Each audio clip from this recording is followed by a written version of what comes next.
Hello everyone, मैं संजय रस्तोगी आज फिर आपके सामने और एक नए वीडियो में आपसे बात करने वाला हूं अपने गेस्ट के साथ। हमारे गेस्ट वो कोई और नहीं, जिनकी से आप बहुत सारी नॉलेज लेते चले आ रहे हैं, कानपुर की एक जानी मानी हस्ती डॉक्टर ओपी पाठक सर। तो आज हम उनसे पूछेंगे कि माइंडफुलनेस क्या होता है, या जो मैं अपनी भाषा में बताऊं आपको। आप लोगों ने कभी कभी सोचा होगा कि जब हम लोग सोने चलते हैं या पूरे दिन में हम जब लेटने आते हैं तो बहुत सारा दिमाग हमारा भारी होता है, बहुत सारी चीजें चल रही होती हैं। तो अपने दिमाग को शांत कैसे करें या अपने माइंड की एक्सरसाइज कैसे करें, तो आइए जानते हैं कि वो एक्सरसाइज कैसे करें जिससे कि हमारा दिमाग शांत रहे। तो आइए जानते हैं डॉक्टर ओपी पाठक सर से। उनका तहे दिल से शुक्रिया। Over to doctor Pathak sir. हाँ, थैंक यू संजय। ये बहुत ही कहना चाहिए, बहुत ही एक ऐसा ऐसा टॉपिक है जिसमें बहुत सारे लोग अपनी अपनी धारणाएं रखते हैं। और कई बार हम ये सोचते हैं कि एक पर्सन था जो एकदम बढ़िया था, फिट था, और जिम भी जाता था, हेल्दी डाइट भी लेता था, सब कुछ कर रहा था, अब बिल्कुल समय का पाबंद था, सोता था, सही समय पर जगता था, फिर भी वो उसको हार्ट अटैक हुए, बहुत सारी प्रॉब्लम आई और अर्ली गई की अर्ली डेथ हो गई। तो वहां पे क्या कारण रहा होगा? वहां पर कारण होता है स्ट्रेस। तो आज की तारीख में सबसे बड़ा फैक्टर जो उभर रहा है वो है स्ट्रेस का। और इसीलिए हेल्दी लिविंग जर्नी में यदि हम स्ट्रेस मैनेजमेंट नहीं सीखते हैं तो हमारे सारे पिलर्स न्यूट्रलाइज हो जाते हैं यदि उन पे हम एक्ट कर रहे हैं। और हमें क्या सिखाया गया है बचपन से? स्ट्रेस को अवॉइड करना। क्या आप सोचते हो जिंदगी में स्ट्रेस को हम अवॉइड कर सकते हैं? नहीं। स्ट्रेस तो एक हमारी जिंदगी का हिस्सा है, लेकिन हमें स्ट्रेस को मैनेज करना नहीं सिखाया जाता। हमें कहा जाता है अवॉइड करो, और अवॉइड होती नहीं है तो हम उसी कीचड़ में पड़े रहते हैं। तो स्ट्रेस को कर अपोजिट क्या है? माइंडफुलनेस। माइंडफुलनेस है क्या, भला क्या है? What is mindfulness? माइंडफुलनेस है ना, पूरा भरा दिमाग है, लेकिन वो नेगेटिव बातों से भरा हुआ है। तो माइंडफुलनेस का मतलब होता है कि अवेयर होना प्रेजेंट से। आज हम इस समय में आपसे बात कर रहे हैं, तो आप हमें सुन रहे हो इस पल, ये माइंडफुलनेस है। लेकिन यदि आप हमें सुन रहे हो और दिमाग में प्लानिंग चल रही है कल की, तो ये माइंडफुलनेस नहीं है। या दिमाग में पिछला, आज सुबह से आपका अनुभव अच्छे नहीं रहे हैं, वो घूम रहे हैं, तो ये माइंडफुलनेस नहीं है। अक्सर आप कभी ध्यान देना, हम सभी लोग, जिसमें मैं भी शामिल हूँ, यानी मैं आपसे बात कर रहा हूँ तो मुझे सब आ गया है, ऐसा नहीं है कि हम कभी उस पल में नहीं जीते हैं। हम या तो पास्ट में जीते हैं या फ्यूचर प्लानिंग कर रहे हैं। उसका नतीजा क्या होता है? फ्यूचर प्लानिंग भी स्ट्रेस लाता है, fear of failure, fear of rejection आता है, और पास्ट के खराब एक्सपीरियंस को हमेशा हम लाद के चलते हैं, तो उसके बोझ से हमारे अंदर स्ट्रेस आता है। और स्ट्रेस क्या है? स्ट्रेस एक ऐसा प्रेशर है जो आपसे रिस्पॉन्स मांग रहा है। और स्ट्रेस का बेस क्या है? फियर। और कभी सोचा है आपने फियर क्या है? फियर वो है जो घटित नहीं हुआ है, घटित होने का डर है, घटित होने की आशंका है। अब आप सोचो, हम ट्रेन पकड़ने जा रहे हैं और ट्रेन छूट जाए, ये मन में चल रहा है, छूट ना जाए, छूट ना जाए, छूट ना जाए, जबकि रियल में छूटेगी नहीं, क्योंकि संभावना तो दोनों है बराबर बराबर। तो यदि हम इस पे मान के चलते हैं कि भाई हम निकले हैं तो क्यों नहीं छूटे, नहीं छूटेगी, और छूट जाएगी तो देखा जाएगा, यदि हम इतना बदलाव कर ले तो स्ट्रेस काफी हद तक कम हो जाएगा।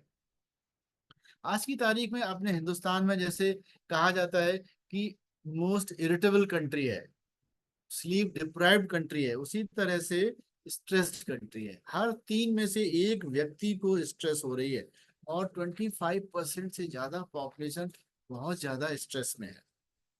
अब स्ट्रेस आ कहाँ से रही है? सबसे बड़ा सोर्स क्या है?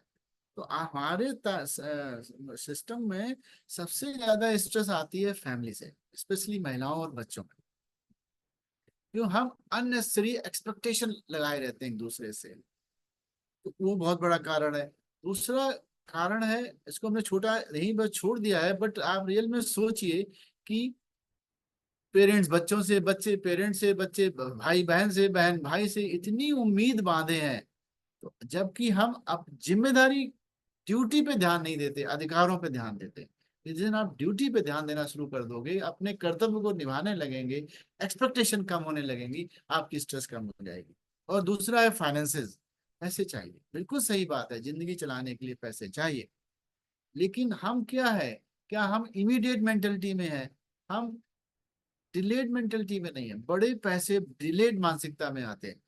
तो और हमारी हमारी हमको क्या, आज की हमारी जो एजुकेशन है वो क्या सिखा रही है, इस हाथ दे उस हाथ ले। ये सबसे बड़ा कारण है स्ट्रेस का। हम प्रकृति से सीखो। एक पौधे को लगाते हैं तो क्या तुरंत फल देता है? पहले आपसे समय मांगता है, सींचते हो, उसको बचाते हो, बड़ा करते हो, 7 8 साल 10 साल, जैसा जैसा पेड़ है तब फल देता है। तो ये सिद्धांत प्रकृति के हमें मानने की जरूरत है। वर्क से हमारी, जॉब से हमारी आती है। टेक्नोलॉजी आजकल बहुत स्ट्रेस दे रही है। टेक्नोलॉजी काहे लिए बनाई गई थी? जिंदगी को अच्छा करने को। मोबाइल क्यों बनाया गया था? जिंदगी कनेक्शन में रहने को। लेकिन आजकल मोबाइल से क्या हो रहा है, अफवाहें ज्यादा फैलती है, गलत गलत बातें फैलाते रहते हैं। और हम जो बैठ बातें ड्राइंग रूम में बैठ के करते थे, अब वो सार्वजनिक हो गई है, वो अमेरिका ही पहुंच जा रही है। नतीजा क्या हो रहा है कि आपकी पॉलिटिकल सिचुएशन गड़बड़ाती है, हमारी सोसाइटी की सिचुएशन गड़बड़ाती है, उससे स्ट्रेस होती है। और उसका स्लीप पे असर पड़ता है। ओवर एक्सपोजर, 2 घंटे 4 घंटे 5 घंटे हम स्क्रीन के सामने रह रहे हैं, वही हमें स्ट्रेस देता है। टाइम नहीं मिलता क्योंकि हमारा टाइम लीक कर रहा है इन सब बातों में, पता नहीं चलता। आप मोबाइल हाथ में उठाओगे, कब 10 मिनट निकल गए पता नहीं चलता। और उन 10 मिनट में यदि आप बुक पढ़ लोगे तो ये आपकी हेल्दी हैबिट में आ जाता है। और बाकी जो बहुत सारे नेशनल इंटरनेशनल अफेयर्स होते हैं वहां से आते हैं, और कुछ चीजें जहाँ स्ट्रेस हो जाती है, अनएक्सपेक्टेड एक्सीडेंट हो गया तो हो ही गया, आप उसको नहीं प्रिडिक्ट कर सकते। लेकिन बहुत सारी चीजें ऐसी हैं जो हम प्रिडिक्ट कर सकते हैं और बच सकते हैं। क्या इफेक्ट, इसका इफेक्ट क्या हो रहा है? लाइफ स्टाइल डिसऑर्डर्स, आज डायबिटीज, ब्लड प्रेशर, स्ट्रोक और कोरोनरी आर्टरीज मतलब हार्ट अटैक, कैंसर, बहुत स्ट्रेस बहुत बड़ा फैक्टर है। और दूसरा बड़ा कारण क्या है? मेंटल डिसऑर्डर, डिप्रेशन के शिकार। 90% लोग आज में मेंटली डिस्टर्ब है, किसी न किसी, भले वो दिखता नहीं है, यदि आप उनको पैरामीटर पे कसो तो निकल आते हैं। और एंजाइटी, चिंता, ये है। मोटापा, इम्यूनिटी, आपकी प्रतिरोधक क्षमता कम हो रही है। कहते हैं ना, इम्यून, वो जो ओवर एक्टिव है इम्यून बिकॉज ऑफ स्ट्रेस। इसके अलावा पेट गड़बड़ा गया, गट, पेट परेशान है। वो पेट के लक्षण क्या होते हैं? वो खट्टी डकार दे रहा है, डिस्पेप्सिया दे रहा है, बार बार लेटरिन जा रहे हैं, इरिटेबल बाउल सिंड्रोम है, कॉन्स्टिपेशन है, किसी को कुछ किसी को कुछ हो रहा है। इसका बहुत बड़ा कारण है स्ट्रेस। तो इसका जवाब क्या है? माइंडफुलनेस। माइंडफुलनेस क्या है? जिस क्षण जहां हो उसी के मजे लो, दैट इज माइंडफुलनेस। बहुत सरल बात है। हमारी बात सुन रहे हो तो ध्यान से सुनिए। आप ऑफिस में काम कर रहे हो, मन से करिए, उसी फाइल में अपना मन लगाइए। आप देखिए आपका, आपकी जिंदगी में कितना बदलाव आता है। तो कहते नहीं, जैसे खाना खा रहे हैं, भाई बहुत बढ़िया एग्जाम्पल लगता है, खाना खा रहे हैं तो अक्सर क्या करते हैं? मोबाइल रख लेते हैं, टीवी रख लेते हैं। आपको मालूम है खाना खाते समय 5 चीजें, 5 सेंसेस हैं आपके पास। स्वाद चखते हो आप, हाथ से छूते हो, टच करते हो, चबाते हो तो आवाज आती है, कान का इस्तेमाल है। फिर नाक के पास है, स्मेल भी आती है। तो सारी पांचों सेंसेस यहाँ पर यूज हो जाते हैं। अब आप सोचिए, क्या आज जो खाना खाया था पांचों सेंसेस के साथ खाया था क्या? नहीं खाया। जिस दिन आप यहीं से शुरुआत करिए, सब भूल जाइए, केवल 5 सेंसेस का यूज करके खाना खाइए, देखिए आपकी स्ट्रेस कम होने लगेगी। और किसी भी सिचुएशन में फंस गए हो, एक्सेप्ट द सिचुएशन, मान लो ऐसे ही होना था। जाम में फंस गए ना, नहीं निकल पा रहे हो, ट्रेन छूट रही है, अब ये मान लो ऐसे ही होना था, तो क्या होगा? आपका मन शांत हो जाएगा। देख, आप अल्टरनेट प्लान करने लगो, चलो गाड़ी छूट जाएगी तो किसी और पे जाएंगे। और दूसरी हम लोग गलती क्या करते हैं? सिचुएशन को रजिस्ट करते हैं, एक्सेप्ट नहीं करते। जाम में फंस गए, अब हम क्या कर रहे हैं? आगे देख रहे, बाएं देख रहे, दाएं निकाल रहे, बाएं निकाल रहे, कर कुछ नहीं रहे, उल्टा सीधा बोल रहे हैं। अपना ब्लड प्रेशर बढ़ा रहे हैं। तो क्या कर रहे हैं हम, सिचुएशन को रजिस्ट कर रहे हैं, ये क्यों आ गई ऐसी, मुझे देर हो रही है। जबकि आप इसको एक्सेप्ट कर लें, ऐसे ही होना था, तो ये आपके अंदर बहुत सारे कॉर्टिसोल, एड्रेनलिन, हिस्टामिन, जो नेगेटिव हार्मोन्स हैं, वो रिलीज नहीं होंगे। और हमेशा क्या रहिए, ऑप्टिमिस्टिक रहिए। अच्छा ही होना है, भगवान ने अच्छे के लिए भेजा है, अच्छे ही होना है। कहते नहीं, लॉ ऑफ अट्रैक्शन है, एक अच्छा की उम्मीद करोगे तो अच्छा होगा, और खराब की उम्मीद करोगे तो खराब होगा। और कभी आप सोचिएगा, हमारा जो माइंड है सेट है, वो खराबी की उम्मीद करता है। तो यहाँ पर माइंड को बोलना है, गुरुजी अच्छा सोचो अच्छा मिलेगा। अब ये कब कर पाओगे, जब आप अपने को माइंड से अलग करके देखोगे, जब आप अपने को इस माइंड का मालिक बनाओगे, तभी आप उसको ऑर्डर दे पाओगे। यदि माइंड ही मालिक बन गया, तो कहते हैं हमारा मन ही नहीं कर रहा, हमारा तो मन ये कर रहा है, हमारा तो मन खाने को, आइसक्रीम खाने को कर रहा है, पेट बोल रहा है नहीं नहीं, और माइंड, मन कह रहा है खाओ खाओ। आप हो बीच में, आप मन नहीं हो, मन आपका है। आप पेट नहीं हो, पेट आपका है। अब आप क्या ऑर्डर करते हो किसको। जिस दिन आपने ये लाइन सीख गई, आप सब कुछ कर पाएंगे, स्ट्रेस भी मैनेज कर पाएंगे। लाइफ अच्छी है, कैसे पता चले लाइफ अच्छी है, स्माइल करो, जो मिले स्माइल करो। कैसे हैं आप, अभी मैं यूएस में था 1.5 महीने, वहां मैंने एक अच्छी आदत देगी, आप यदि जा रहे हो तो बंदा हेलो जरूर बोलेगा और खीसे नहीं पोरेगा। सॉरी ये वर्ड मैं यूज किया, हंसेगा मतलब कहने का। है ना। हम अपने यहाँ लिफ्ट में खड़े होते हैं, वो इधर देख रहा है, वो इधर देख रहा है, अरे यार एक दूसरे को देख लो, मुस्कुरा दो, कोई टैक्स लगता है क्या मुस्कुराने में। और अपने जो दिमाग में गणित चल रही है उसकी जरा, ये जो थॉट्स है आप ही ने बनाए हैं, ये थॉट अपने आप नहीं आते, उसको दोबारा बना लो। जैसे एक कारपेंटर मेज को तोड़ के दोबारा बना सकता है, इसी तरह से आप अपने विचार दोबारा बना सकते हैं। और ग्रेटिट्यूड, धन्यवाद। लिफ्ट में जा रहे हो, धन्यवाद लिफ्ट ने पहुंचा दिया, ब्रेकडाउन नहीं हुआ, लाइट नहीं गई, नहीं तो अलार्म बजाना पड़ता है, धन्यवाद थैंक यू। रिक्शे वाले ने आपको कहीं से कहीं पहुंचाया, पैसे तो दे ही रहे हो, थैंक यू आपने मुझे सेफली पहुंचाया यहाँ तक, किसी की टक्कर नहीं मारी। सोचो आप, मार सकता था ना वो। तो इस तरह से अपनी पत्नी को धन्यवाद, या पति को धन्यवाद, बच्चों को धन्यवाद, उनकी वजह से आपकी जिंदगी में रौनक है। आप मालिक नहीं हो बच्चों के। हम लोग देखते हैं मेरे पास बच्चे आते हैं, parents as a owner behave करते हैं, no you are not a owner. भगवान ने आपको माध्यम बनाया है पैदा करने का, वो तो आने वाले थे। धन्यवाद, आपके यहाँ पैदा हुए, उन्होंने अवसर दिया आपको, आपके साथ रह के उनकी किलकानियां सुनने का। किसी को भी धन्यवाद दे सकते हैं। और जब आप ऐसे सोचोगे लोगों के लिए अच्छा करिए, तो वो आपको धन्यवाद देंगे, आपको अच्छा लगेगा, सीना चौड़ा हो जाता है। जब आपको कोई कहता है आपकी वजह से ऐसा हुआ, तो आपको बहुत अच्छा लगता है। तो आप जो करोगे किसी के लिए अच्छा, तभी तो कोई बोल पाएगा, ये मौका दीजिए लोगों को बोलने का। और दो शब्दों से बचिए, वो क्या है, मी माई। मी, जहां ये मी आया वहीं दीवार खिंचती है आंगन में। जिस दिन आप कहते हो ले जा भाई, भगवान हमको और देगा, आप कभी दीवार नहीं खींचेगी। तो ये स्ट्रेस के तरीके हैं। अच्छे लोगों के साथ जुड़िए, एसोसिएट विद पॉजिटिव पीपल। ये नहीं है 3C हो रही है, क्रिटिसाइज, कंडम, कंप्लेन। सड़क खराब, गड्ढे, ये ऐसा नहीं कर रहा, वो ऐसा नहीं कर रहा, सड़क के सफाई नहीं है, कूड़ा कौन फेंक रहा है घर के सामने, आप ही एक बार झाड़ू लगा दो। किसने रोका है, क्या हम डॉक्टर हैं, झाड़ू लगा दिया तो क्या डॉक्टर की डिग्री नहीं रहेगी हमारे पास, ऐसा नहीं है, रहेगी। तो जो एरिया ऑफ कंट्रोल नहीं है उसकी चिंता क्यों करते हो, जो कंट्रोल में है उसकी चिंता करो, जिंदगी अच्छी हो जाएगी।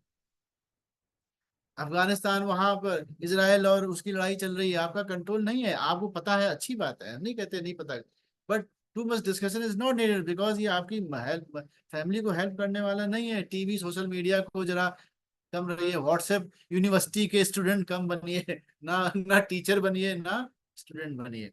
और कुछ एक्सरसाइज करें, कुछ योग करें, प्राणायाम करें, यहाँ पे थोड़ा मेडिटेशन करें। मेडिटेशन बहुत सरल है, अपनी ब्रीदों को, सांस अंदर सांस बाहर, पेट फुला के। आप एक न्यूबॉर्न बच्चे को देखिए, वो सांस कैसे लेता है, यदि आप वैसे सांस लेते रहें अमर हो जाएंगे। ये आप कैसी सांस लेके तो देखो, हमेशा लेते रहो, लेनी हमारी एब्डोमिनल ब्रीदिंग से चेस्ट ब्रीदिंग हो जाती है, और हमारी आयु कम होने लगती है। किताब पढ़िए, सोने से पहले किताब पढ़िए, जब मौका लग जाए किताब पढ़िए। समय को ये नहीं बोलिए समय नहीं है, 24 घंटे सबने दिया है। समय की प्रतिबद्धता करिए, कौन काम पहले कौन बाद में, कौन जरूरी नहीं है, ऐसा करिए। परफेक्शनिस्ट नहीं बनिए, हम एकदम बढ़िया ही करके मानेंगे, वो स्ट्रेस का सबसे बड़ा कारण है। जितना आप कर पा रहे हो, लेकिन इसका मतलब ये भी नहीं है 100% कर सकते हैं, 99% कर रहे हो, वो तो पाप है। 100% अपना दिया आपने, 110 की चिंता नहीं करिए, तो 100 कुछ दिनों बाद 110 वाला भी 100 हो जाएगा। घर में कूड़ा नहीं रखिए, क्लटर नहीं रखिए, रिलैक्स रहिए, और पानी खूब पीजिए, 3-4 लीटर, 35 to 40 ml पर किलो। खाना बढ़िया है, फाइबर डाइट चाहिए, आधी प्लेट में फाइबर होना चाहिए, कच्चा होना चाहिए, चबाने वाला होना चाहिए। और आज की तारीख में बहुत सारी चीजें जो हमारी खाने से नहीं मिल पा रही हैं, उनमें बढ़िया इंटेलिजेंट सप्लीमेंटेशन आज की तारीख में अवेलेबल है। इंटेलिजेंट है, ऑर्गेनिक सप्लीमेंटेशन है, उनका इस्तेमाल करिए। हमारी कम्युनिटी में यदि आप लगातार एसोसिएट करेंगे तो ये भी पता चलेगा ये एडेप्टोजेंस क्या होते हैं, कौन सी चीज हम यूज करें, और इन्हीं पॉइंट्स को हम विस्तार से कैसे इम्प्लीमेंट करें, कैसे हम लोग अपनी जिंदगी में इनको रोज करते हैं। आप भी कर सकते हैं। Thank you, back to host. बहुत बढ़िया, बहुत बढ़िया। आज यहाँ पर हम लोगों को बहुत अच्छे से ये समझ आ गया कि माइंडफुलनेस होता क्या है। एक्चुअल में जब माइंडफुलनेस की बात आती है तो हम लोग इसको पता नहीं क्या समझ लेते हैं, बहुत भारी भरकम चीज समझ लेते हैं और उसके बारे में फिर दिशा भ्रमित हो जाते हैं। यहाँ पर सर ने बताया कितना सरल शब्दों में, यदि उसी को समझ ले तो माइंडफुलनेस समझ आ जाएगा। जो कर रहे हो उसी में 100% यदि आप इन्वॉल्व हो तो आप माइंडफुलनेस एक्टिविटी का एंजॉय कर रहे हो। इवन यदि उदाहरण के रूप में समझे, हम खाना खा रहे हैं और यदि हम दुकान चलाते हैं और दुकान के कस्टमर की याद आ रही है तो ये माइंडफुलनेस नहीं है। खाना खा रहे हैं तो खाना खा रहे हैं तो यदि हमारे पांचों सेंसेस एक्टिव हैं जैसा सर ने बताया तो हम माइंडफुलनेस का एंजॉय कर रहे हैं।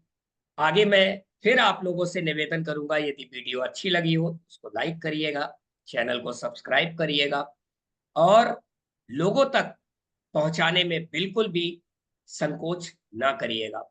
इन्हीं शब्दों के साथ मिलते हैं हम अगले वीडियो में। Okay, all the best.